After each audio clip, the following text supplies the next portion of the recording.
بسم اللہ الرحمن الرحیم۔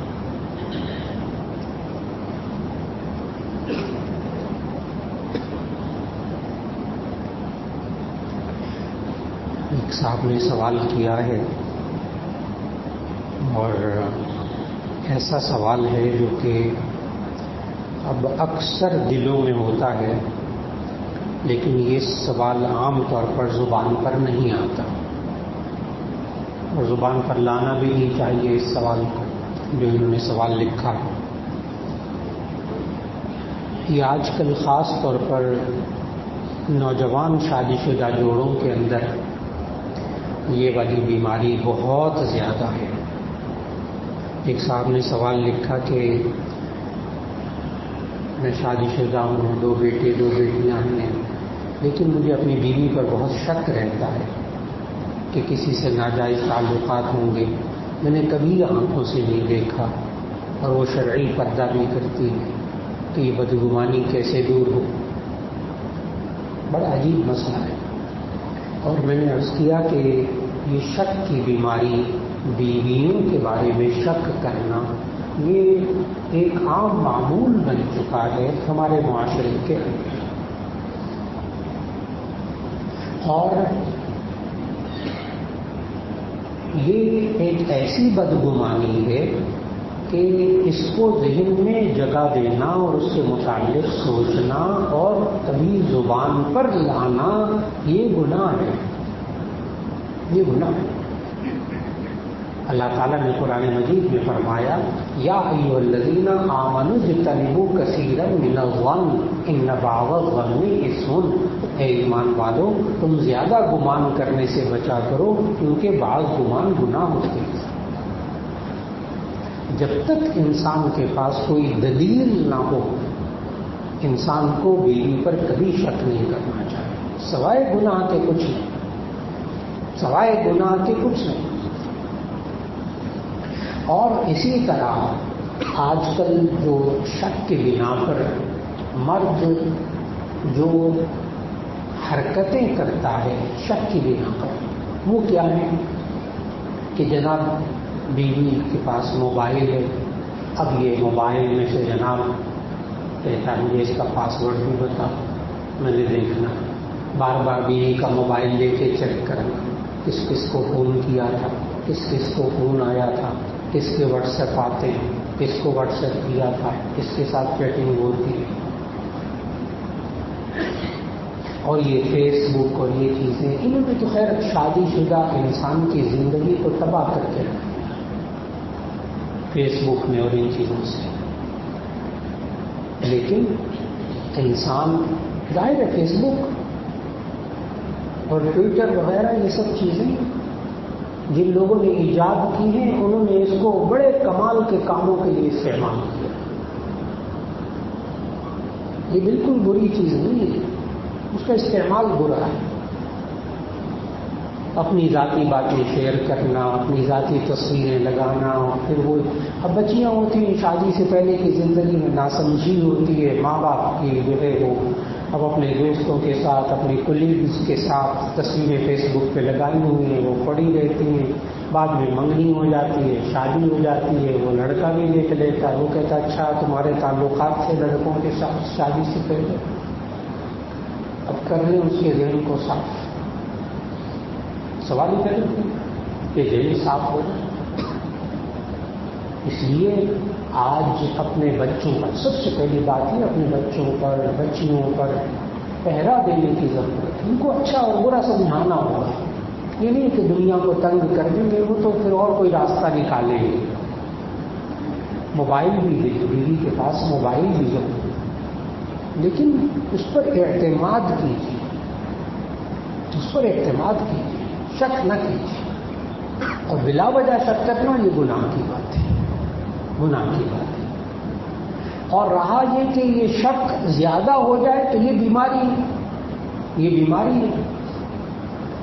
میں آپ سے کیا عرض کروں کہ جب میں پڑھتا تھا یہ سائیکالوجی یونیورسٹی کے اندر، پنجاب یونیورسٹی گریجویشن سائیکالوجی میں کی تھی وہاں نفسیات میں، تو وہاں ہمیں باقاعدہ پورا چیپٹر پڑھایا جاتا تھا جب شک کے بارے میں. یہاں بھی ماشاء اللہ اتنے بڑے بڑے ڈاکٹر حضرات تشریف فرمائیں، سارے اس بات کو سمجھیں گے کہ یہ شک یہ وہ بیماری ہے جو آہستہ آہستہ بڑھتے بڑھتے انسان کو پاگل پن یعنی شیزوفرینیا تک لے کر جاتی ہے.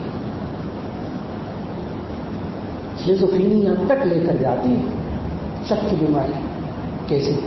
کبھی جناب بار بار ہاتھ دھو رہا ہے، کبھی جو ہے نا وہ بار بار غسل کر رہا ہے، کبھی بار بار کپڑوں کو دھو رہا ہے. پھر یہی چیز آگے بڑھتے بڑھتے یہاں تک ہوتی ہے کہ میرے کھانے میں کسی نے کوئی چیز تو نہیں ملا دی،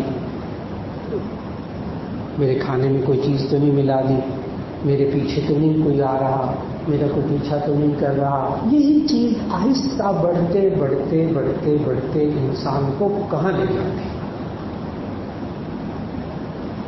اور یہی وہ چیزیں ہیں میں عرض کروں کہ بس اوقات خاوند بیوی پر گھر کے اندر، نوجوانوں کی بات کر رہا ہوں، شادی شدہ جوڑے، اچھا بھلا گھر ہے لیکن شک کی بنا پر وہ بیوی پر ہاتھ اٹھاتا ہے، ظاہر نہیں کرتا کہ مجھے شک ہے لیکن اس کو غصہ آتا ہے. اب اس کی نہ شکل اس کو اچھی لگتی ہے، نہ اس کا کھانا پکا ہوا اچھا لگتا ہے، نہ اس کے کام اچھے لگتے ہیں، نہ اس کی باتیں اچھی لگتی ہیں، نہ اس کا جانا آنا اچھا لگتا ہے. اس کو غصہ آتا ہے اور بیچ میں پیچھے شک ہوتا ہے. کتنا زہر ہے یہ شک.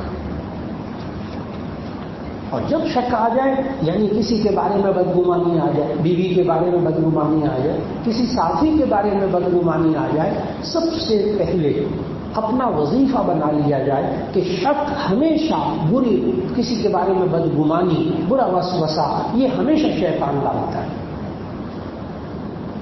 دل میں بات آتی ہے، شک کس کو کہتے ہیں؟ دل میں ایک بات آ گئی، دماغ میں ایک بات آ گئی، وسوسہ آ گیا. اگر وہ خیر کی بات ہے تو وہ اللہ نے ڈالی، اگر خیر کی بات ہے تو وہ اللہ نے ڈالی، اور اگر شر ہے تو وہ شیطان نے ڈالا ہے. بہت آسان سی بات ہے. اس لیے بیوی کے بارے میں شک ہو یا اپنے دوست کے بارے میں شک ہو، اپنا کلیگ ہے اس کے بارے میں شک ہے، کاروباری ساتھی ہے اس کے بارے میں شک کرتے ہیں، پتہ نہیں کتنا کھا لیتا بھی، کیا ضرورت ہے آپ کو شک کرنے کی؟ اس لیے جب شک ہو تو پہلا کام یہ ہے کہ اعوذ باللہ من الشیطان الرجیم، یہ پڑھیے کثرت سے. ایک لا حول ولا قوت الا باللہ العلی العظیم پڑھیں. بیوی کے بارے میں شک، دوستوں کے بارے میں شک، اپنے ساتھیوں کے بارے میں شک، کثرت سے اعوذ باللہ اور کثرت سے لا حول ولا قوت الا باللہ پڑھیں. اور پھر اللہ سے دعا بھی مانگیں، اے اللہ میرے دل میں خیالات آ رہے ہیں، یا اللہ ان خیالات کو دور کر دیں. بس ان خیالات کو، اس شک کو کبھی بھی زبان پر نہ لائیں، یہ فوراً گناہ بن جائے گا. جب تک وہ شک دماغ میں ہے، اب میں بڑی اہم بات عرض کرنے لگا ہوں، جب تک وہ شک دماغ میں ہے، وہ وسوسہ دماغ میں ہے، اس پر گناہ نہیں ہے، کیونکہ یہ انسان کے بس میں نہیں. وسوسہ آ جائے تو انسان کے بس میں نہیں ہے، لیکن اس وسوسے کو زبان سے نکالا یا میسج بھیجا یا لکھا تو ایسی صورت کے اندر اب گناہ ہوگا، کیونکہ یہ لکھنا نہ لکھنا، بولنا نہ بولنا، کسی کو بتانا یا نہ بتانا تو اس کے اختیار میں تھا. اس لیے اب شادی شدہ زندگی کو، نوجوان جوڑوں کو بہت سمجھانے کی ضرورت. شادی شدہ زندگی کے اندر وسوسہ، شک آپس میں کبھی نہ آنے دیں، کبھی پوچھنا بھی نہیں بیوی سے. بڑی غلطی ہو جاتی ہے، بڑی غلطی کی میں نشاندہی کر رہا ہوں.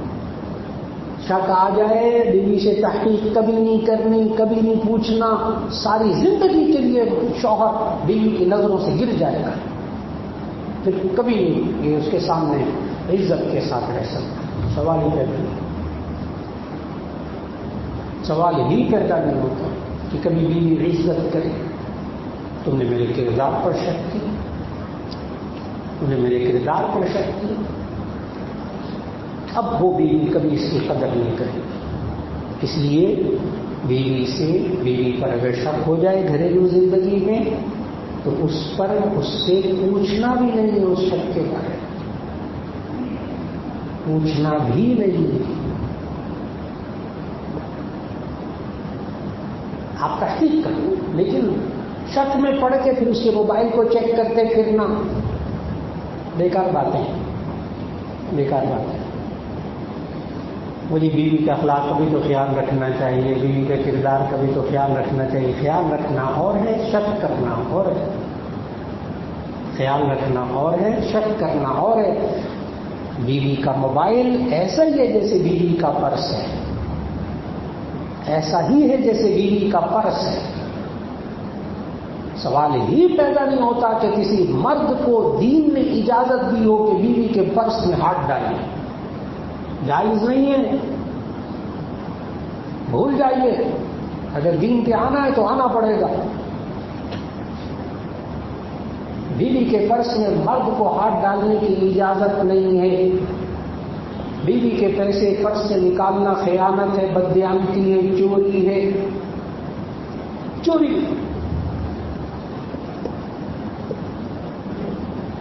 یہ سوچنا کہ ہم دونوں بڑی بے تکلفی ہے، فلاں ہے. بے تکلفی تب سمجھ میں آئے گی جب اختلافات سامنے آئے. اس لیے بیوی کا پرس اس میں بھی نہیں جھانکنا. پرس پڑا، بیوی کو بھی پتا ہو اے شوہر ایسا ہے، آج تک کبھی میرے پرس میں سے اس نے 1 روپیہ کبھی نہیں نکالا. اور شوہر کو بیوی پر اتنا اعتماد ہو کہ میں اپنی قمیض، اپنی واسکٹ، اپنا یہ یہاں لٹکا دوں، اپنا پرس یہاں کھلا چھوڑ جاؤں، بیوی نے آج تک کبھی اس کو ہاتھ نہیں لگایا. بات ہوئی. یہ ہمیں دین نے سکھایا ہے، یہ ہمیں دین نے سکھایا. اتنا اعتماد. اور یہ جو ہے بے تکلفی، مولانا میاں بیوی میں تو بے تکلفی ہونی چاہیے نا. جب مرضی بیوی پیسے نکال لے، جب مرضی میں نکال لوں. تو یہ بے تکلفی دین نہیں ہے، اور یہ آخر کار جھگڑوں تک لے کر جاتی ہے. یہ بے تکلفی آخر کار جھگڑوں تک لے کر جاتی ہے. اس لیے اپنی زندگیوں کو، گھریلو زندگیوں کو بچانے کے لیے بہترین اصول آپس میں اعتماد. ایک صاحب نے کہا قربانی جی کے جانوروں میں کیا کیا نقص ہوں تو قربانی نہیں ہوتی. یہ اس کا آسان طریقہ، جو اللہ نے اعضاء بنائے ہیں ان اعضاء میں کوتاہی نہ ہو. جیسے ایک کان پورا کٹا ہوا، ایک سینگ ٹوٹ گیا،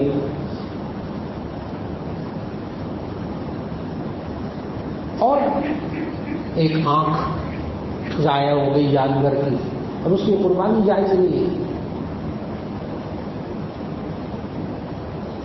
یا جانور کی ٹانگ ٹوٹ گئی، ہڈی ٹوٹ گئی. ہاں، یہ جو جانور لنگڑے ہو جاتے ہیں نا، اکثر یہ ہوتا ہے کہ گائے کو اتارا، ٹرک سے اتار رہے ہیں تو وہ اب لنگڑا کے چل رہی ہے، اس کی چوٹ لگ گئی، کوئی مسل پل ہو گیا. بکرے وغیرہ لے کر آتے ہیں تو اس میں بھی ہوتا ہے کبھی بکرے کی چوٹ لگ گئی ٹانگ میں. تو اس کے لیے ہمیں شریعت نے اصول سکھایا کہ اگر یہ بکرا، یہ گائے چلتے ہوئے وہ زخمی پاؤں زمین پر رکھ کر بکرا جانور چل رہا ہے تو قربانی جائز. بڑی آسان سی پہچان. چلتے ہوئے اگر وہ زخمی بھی ہے لیکن وہ ٹانگ زمین پر رکھ کر چلتا ہے تو ایسی صورت میں اس کی قربانی جائز. اور اگر وہ اتنی ٹانگ زخمی ہو گئی کہ زمین پر پاؤں رکھ کر نہیں وہ چل رہا تو ایسی صورت میں اب اس کی قربانی جائز نہیں. اسی طرح ہر وہ عیب، ہر وہ نقص جانور کے اندر جس کی وجہ سے اس کی قیمت میں کمی آ جاتی ہے. میں نے بتایا ایک سینگ ٹوٹ گیا، قربانی جائز نہیں. لیکن اب جو یہ بکرے ہوتے ہیں اور یہ جو گائے وغیرہ بعض نسلیں ایسی جن کے سینگ ہوتے ہیں تو ان کے سینگوں کو یہ کاٹ دیتے ہیں جس سے وہ قیمتی ہو جاتے ہیں.